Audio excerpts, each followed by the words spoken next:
How good of a driver are you? Would you say that you're better than average? Me too! And so do most people, which is odd, since statistically, only half of us can really be at or better than average drivers. In a famous study on how people assess their abilities, 88% of Americans ranked themselves in the top half when it came to driving safely. And 93% of Americans said that they were better than average when it came to driving skills. 93! This tendency to think that you're better than average is what psychologists call illusory superiority, or the better than average bias. And it's not just limited to slow cars in the fast lane. But what's so bad with assuming that you're better than you are at a given skill? Well, for one, it's a bias, which means it's going to prevent you from thinking clearly or logically. Assuming you're better at something than you actually are is going to change the way you make decisions.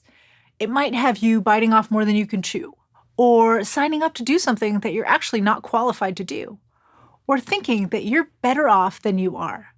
In life and in business, that can have disastrous effects.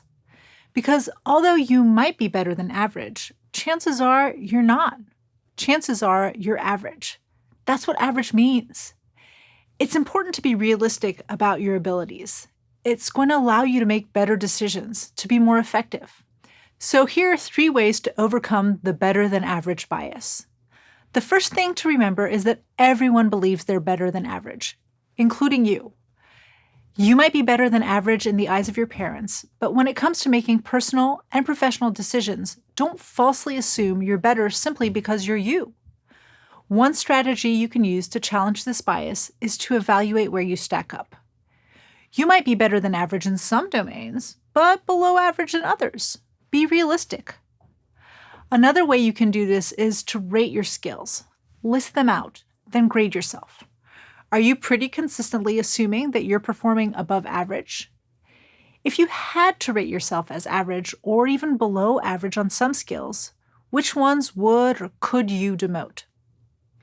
Finally, get a second opinion. Find a few trusted people, colleagues, friends, or family who you know are willing to provide open, honest, and critical feedback. Ask them to rate you on your skills. Use an outsider's perspective to be more realistic and assess your abilities. So at the end of the day, you're naturally going to want to believe that you're better than you really are. Don't fall for the better than average bias. Use these tools to know where you stack up in order to make better judgments.